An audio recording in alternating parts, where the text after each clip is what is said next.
Welcome to our Fridays at First podcast. My name is Richard Gibbons, a member of the pastoral staff here at First Presbyterian Church, downtown Greenville in South Carolina. Last week, I spent the week in Berlin as I was speaking at the European Congress on Evangelism and was blessed to be around 1,000 participants from 55 countries and territories. While in Germany, I noticed their equivalent of a Goodwill store. In a moment of unguarded optimism, I purchased a pair of sock puppets, intending to have fun with them. Unfortunately, I did not enjoy using them, and I'm now wondering if anyone is interested in taking them off my hands. While I was travelling, I was grateful for your prayers, but in fairness, the other conference participants were not grateful for my dad jokes. Can you imagine? Next week, as many of you know, we are hosting our VBS. Please join us in praying for the hundreds of children, volunteers and leaders taking part. We will also be hosting local mission projects and music camp running from June 9th through the 12th. In addition to all the busyness of VBS, we are also hosting Music Camp Showcase on Thursday, June the 12th at 3 p.m. in the main sanctuary. Please come and enjoy the music prepared by our camp students who will be playing multiple instruments. And if you wish to join us, I am sure the organisers can provide you with a spare ukulele or even a kazoo. The children will also drum books of the Bible and sing worship songs. This is an event not to be missed. That's this coming Thursday, 12th of June at 3 o'clock. Due to all the children's and students' activities next week, many of our normally scheduled events will not be taking place. So please check with your group leader prior to arriving at church.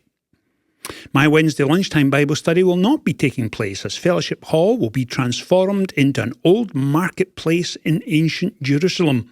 All regular activities will resume, however, the following week. Continuing with our podcast this week, it is with significant sadness that we extend sympathy to the families of the late Jerry Chapman and Fred Gilmer. Jerry and Frances Chapman have been members at First Presbyterian for such a long time, as has Fred and Barry Gilmer. Both of these gentlemen will be deeply missed, and we trust that amidst the sadness, each family will experience Christ's tender touch and comforting care. Jerry's funeral was a quiet graveside service. Fred's service will be held on Friday, 6th of June in the sanctuary at 11 a.m. and visitation will take place in Memorial Hall beginning at 10. This week on our podcast, we welcome Michelle Ward, who is interviewing Tina Jones from our children's ministry, and Brenda Harper, our new special needs coordinator. Both Tina and Brenda will be focusing on the importance of creating a warm, safe environment as we make our children feel at home here at church.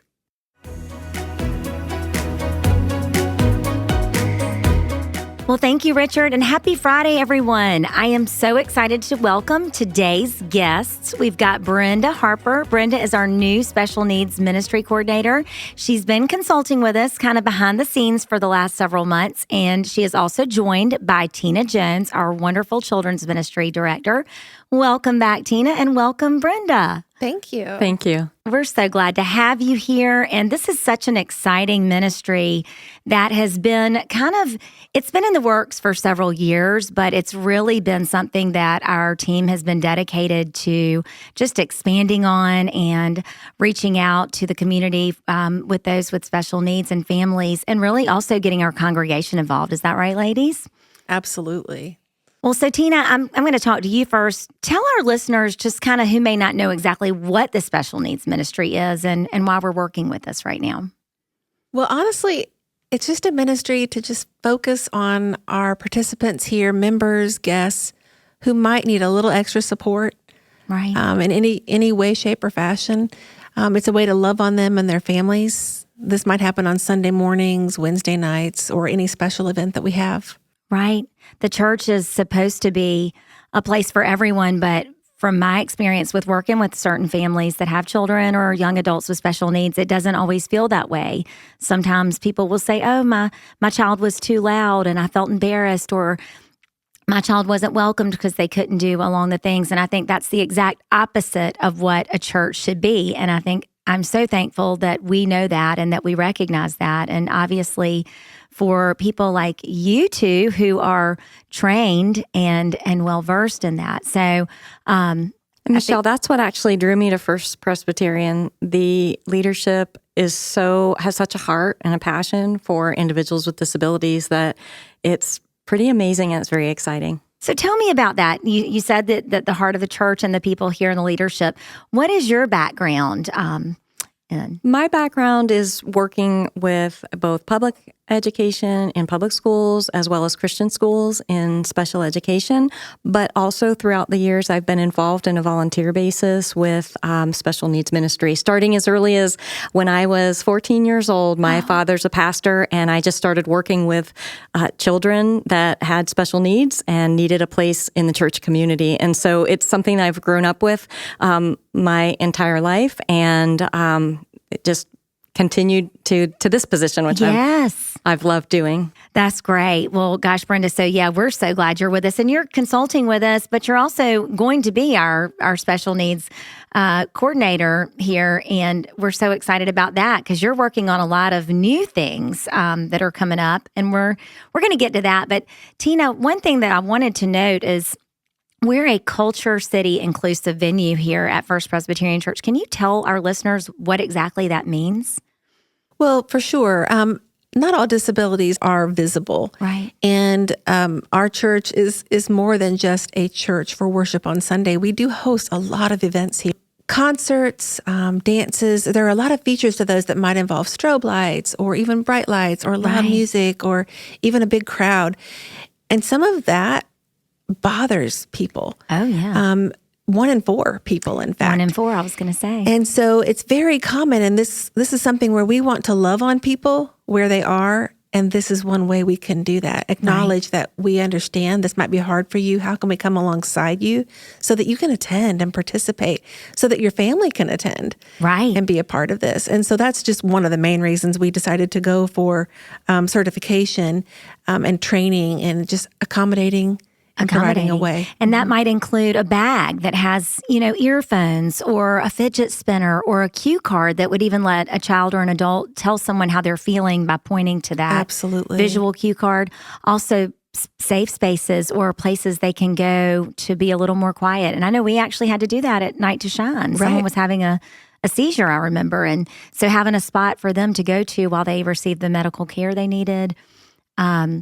And from what I also understand, First Presbyterian Church is the first faith organization in South Carolina to become Culture City certified. That's right.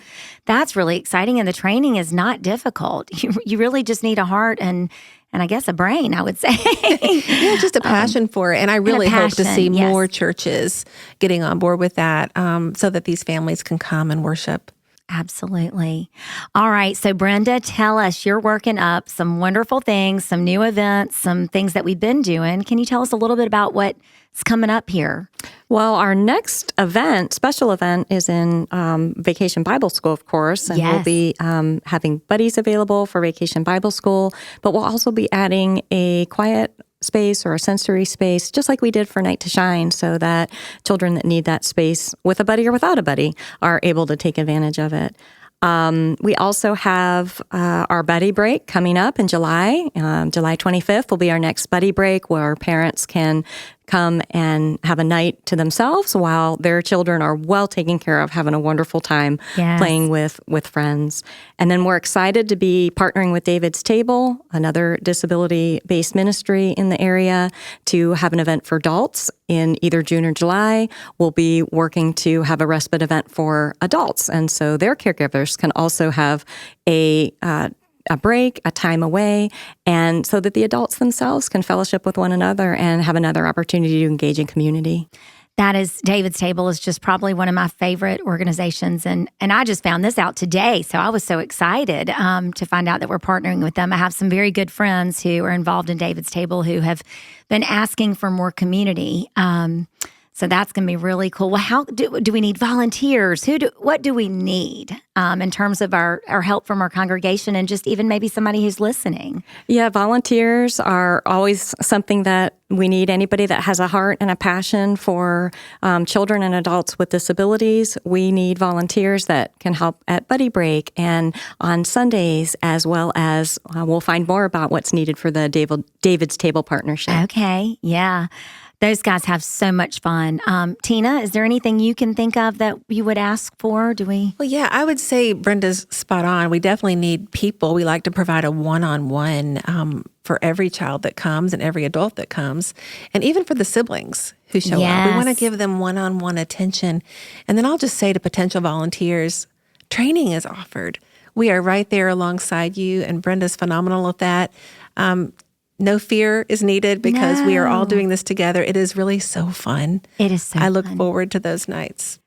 Yeah, they're going to be really fun. And did y'all come up with a theme for the next, did we say maybe a pet parade, or is that still in the works? That's the theme that we're looking at is pet parade, where we'll ask the students, or the children rather, to bring their favorite stuffed pet with them. Oh, I love that. That's awesome. Well, so Brenda, anything else you want to share with our listeners about all that's coming up? Or the only thing I would want to share is just to encourage those around you. If you have a heart for special needs, encourage others to get involved as well, remembering that every person should be treated as a full member of the body of Christ. Absolutely. Well, Brenda and Tina, thank you so much again for being here with us today. We're so excited, and we'd love for you all, if you're listening, to get involved with this ministry. You can email Tina to start, tjones@firstpresgreenville.org, or you can go to firstpresgreenville.org and hit up our children's ministry for right now, and just tell other people, spread the word, invite people, come volunteer. Come be a buddy.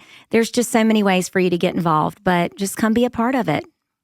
Thank you. Thank you. Moving on to Sunday morning.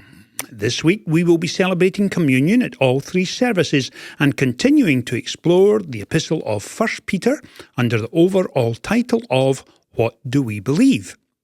On Sunday, we will focus on 1 Peter chapter 3, verses 15 to 22, which is packed with exciting and complicated concepts that are not easy to grasp at first glance.